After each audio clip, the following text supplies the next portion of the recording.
the next session on the topic Digital India, GCCs at the forefront of global transformation. India has arrived. This is something that a lot of global leaders have been speaking about.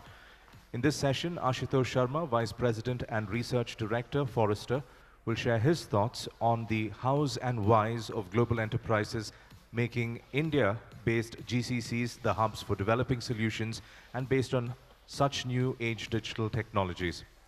Ashutosh serves the CIO role and leads the India team that guides business technology and marketing and strategy professionals. Ashutosh specializes in the area of BT and provides strategic guidance and advice to clients in the areas of digital business, cloud, mobility, big data, emerging technologies, sourcing, and contract management. Ladies and gentlemen, please extend a warm welcome to Ashutosh.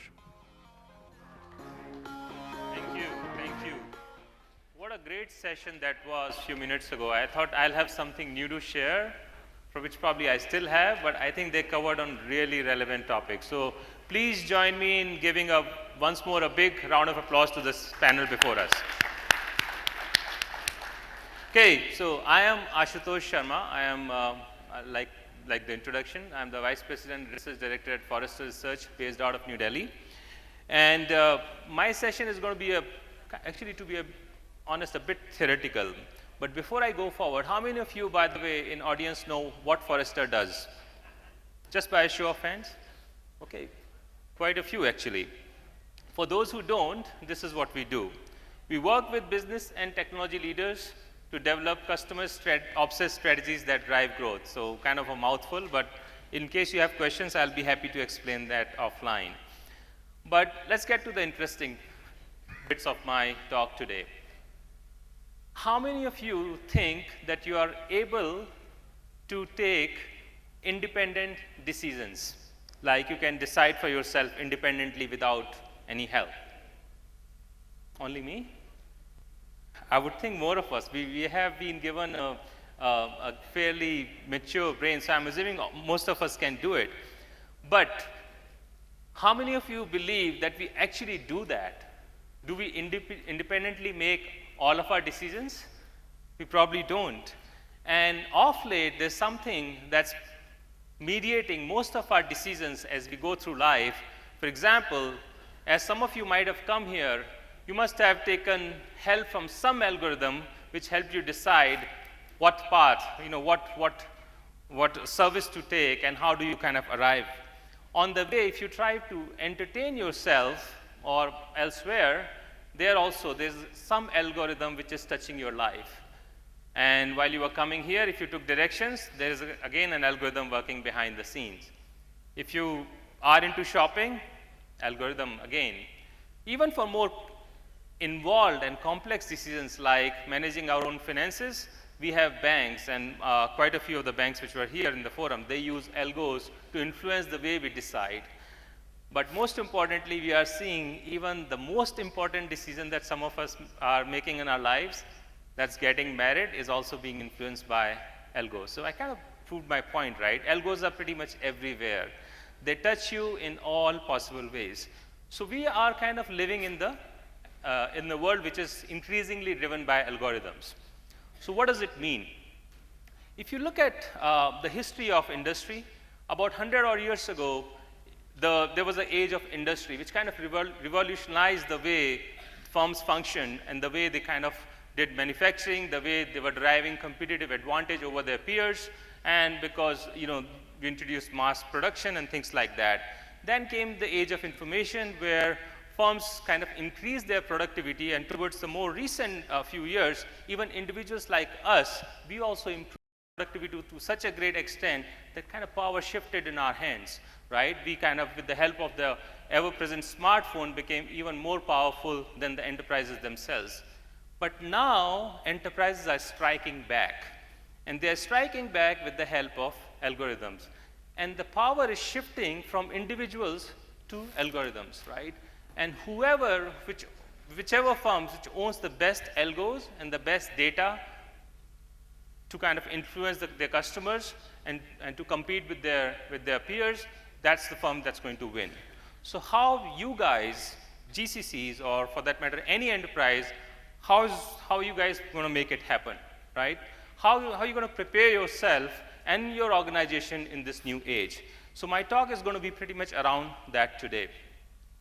So as Forrester, we are a thinking company. We basically like to talk to lots of people, and we do a lot of thinking. And there are a few trends that we are observing in the industry today, which is kind of maturing or helping the organization improve their maturity. One of them was partly touched by the panel before us, which is around innovation. The nature of innovation is changing, and I'm going to touch upon that in slides that follow from here. The second one is the way the work is changing. The firms have to figure out how the employees that they have, the workforce that they have, and in fact, someone in the audience asked that question a few minutes ago, how do they become trained to work in a world where they have to work side by side with robots, whether physical or virtual, right?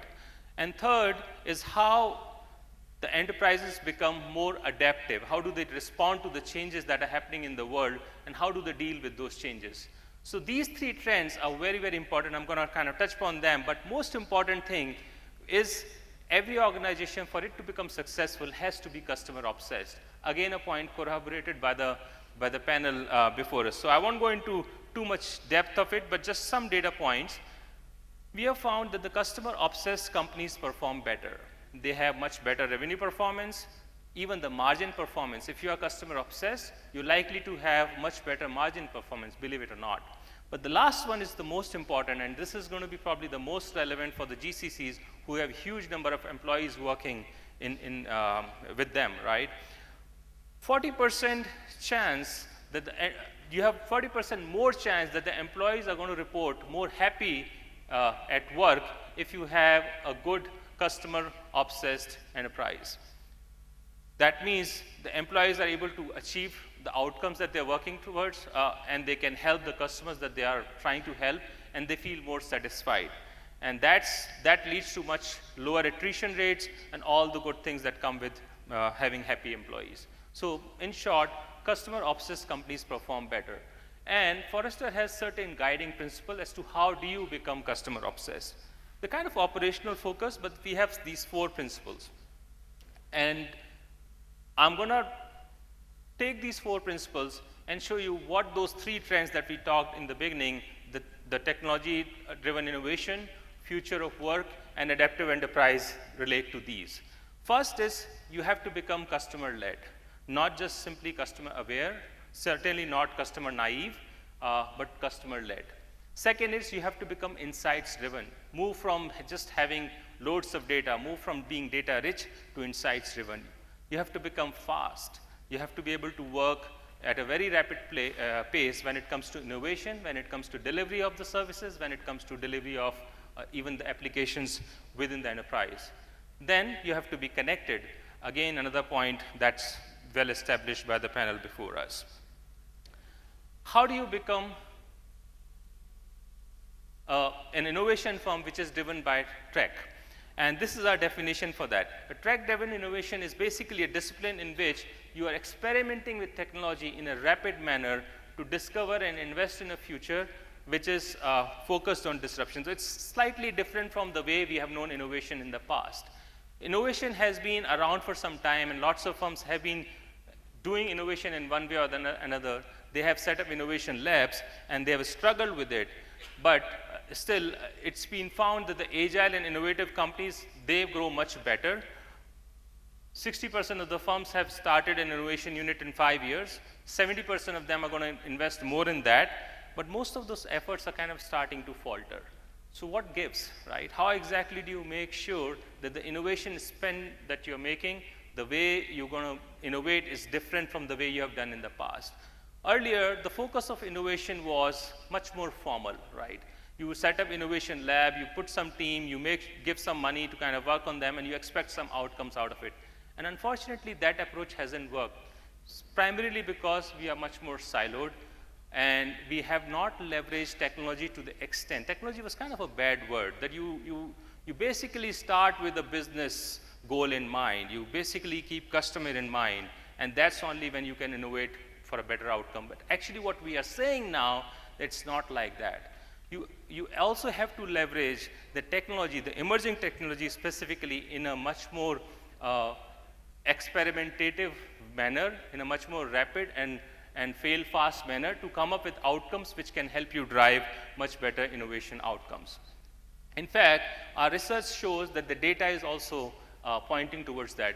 There was a point for last few years, we found that improving the understanding the customers was the single most important thing that the innovation programs used to focus on.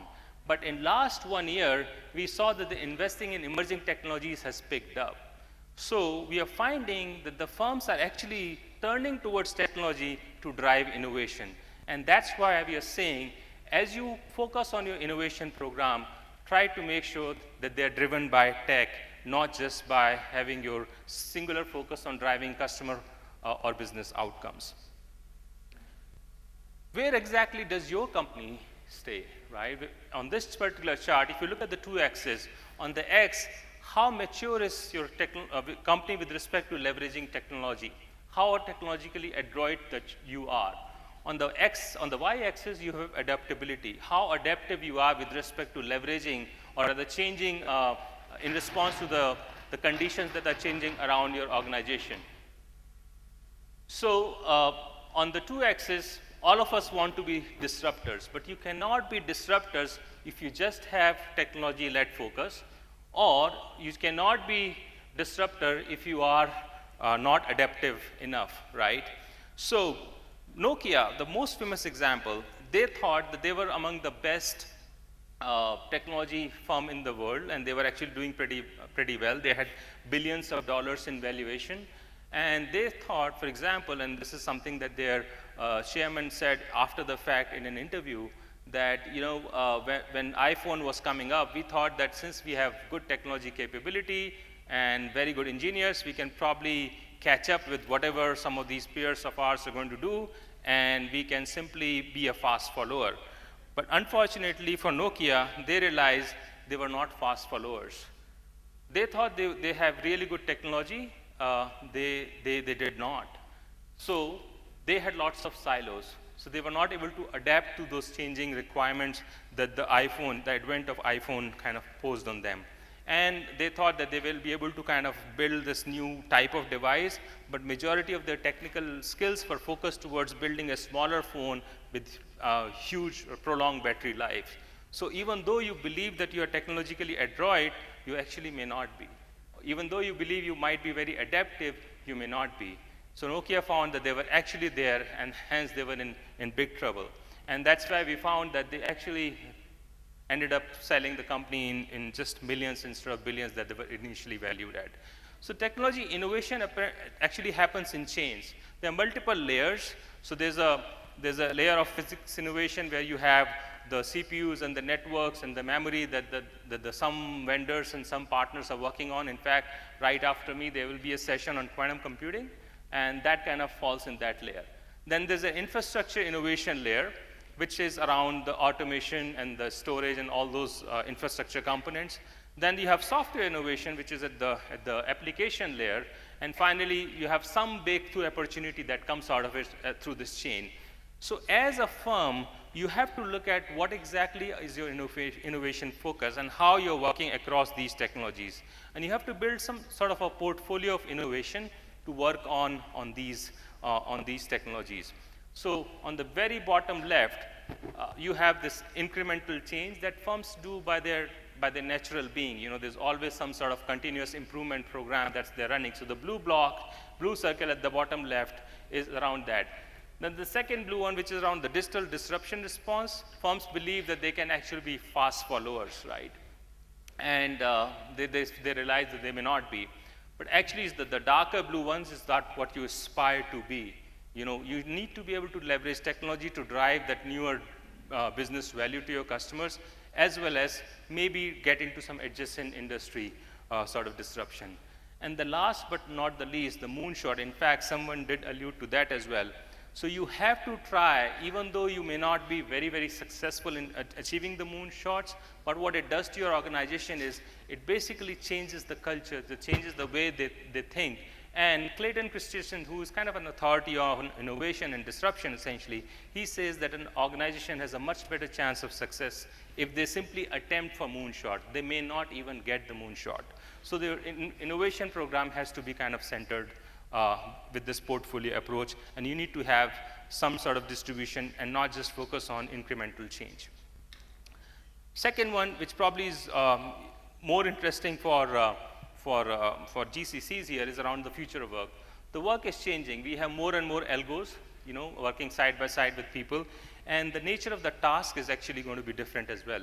Traditionally, we used to hire people to perform certain jobs, but now we are realizing that no longer the job will be done by individuals alone. There will be lots of other entities who will be helping them in doing their job. So we'll have to further break down the work into a smaller component called task, and then you'll have to figure out what's the best way to deliver, first of all, assemble and then deliver those tasks.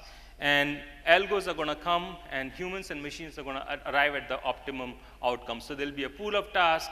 A machine is going to, first of all, perform it. In case there are exceptions, which will be handled by humans, which again will be used by machine to learn as to how the human performed on them. And that's ultimately how the work will be done. But are the organizations ready to do this kind of work? We realized that they're not. We did another survey. We found that the people, 1 out of 5 said that they're not sure whether they can work with the algo, whether they can trust the outcome that one of the algos are proposing. Think of doctors, for example, using Watson. It's very difficult for them to kind of simply trust a recommendation coming from a machine, even though Watson might be doing a phenomenally good job of that. 1 out of 3 people said that they can easily work with machine to jointly solve the problem. Not a very high degree of confidence. Just people. Come to the bottom right, left. The organization, even they are not prepared. The different functions that go into organization to support a human-machine kind of engagement, even they are not prepared. 1 out of 5 saying that someone at my company could complete analysis for the automation process. So likewise, if you look at the leadership, the leaders also are not very, very confident of working with a combination of human and machine. So in general, there's a shortage in the skills of people, organization, as well as the leadership to work with algos. So that's where we have this thing called robotics quotient, in which we figure out, just like IQ and EQ, we help organizations figure out how mature is your ability to work with robots as people, as leaders, as organization. And it kind of, for example, measures for people how are their soft skills working with robots, whether they are flexible, adaptable, willing to learn, and disciplined to work with robots, whether they have all the hard skills that are required to work with robots in terms of can they interface with them, can they train them, can they troubleshoot in case there's an issue. That's just the people side. Likewise, on the leadership and the organization. The most important thing here is the trust. Does your organization trust, or can you instill trust in your organization to work with robots? So as you're training your people who are increasingly going to work with some sort of a RPA algorithm or even other tools in your organization, can they work? Can they do they have enough trust to work with those algorithms to drive a successful outcome? You, as an organization, need to increase the RQ of your organization to help deliver on a better outcome. And if you are not prepared, then you might run into all kinds of issues. So for example, if you know that how mature you want to be with respect to your robotics quotient, you might realize that your organization is not as mature and your traditional planning leaves a significant amount of a deficit with respect to your ability to work with robots.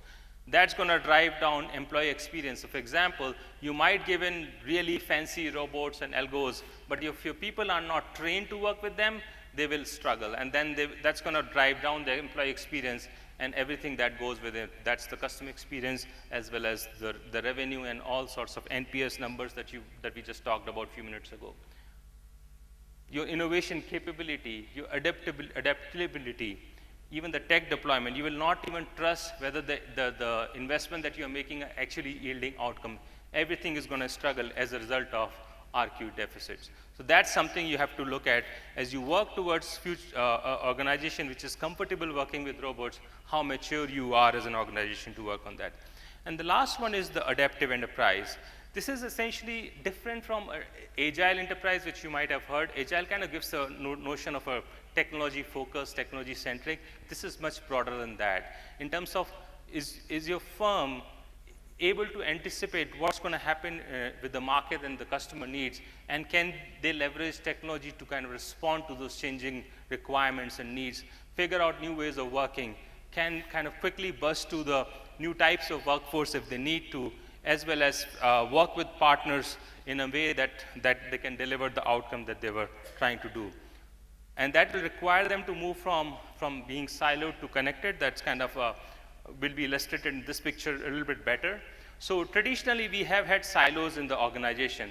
Almost all of these vertical lines, the pyramid on the left, shows that these are the different functions that the organization had, and people kind of move along these silos to the top. But now we are realizing that the enterprises will have a slightly different model with respect to the way they're going to structure themselves. On one side, you will have gig economy, which will be required to support what exactly the work that they're doing with respect to sourcing with the right kind of partners, having contingent workers or some sort of gig economy workers. But at the same time, on the other hand, we will have all sorts of automation and intelligence that's going to eat into the work that's being done on a repeatable basis, which can be quickly done through these technologies.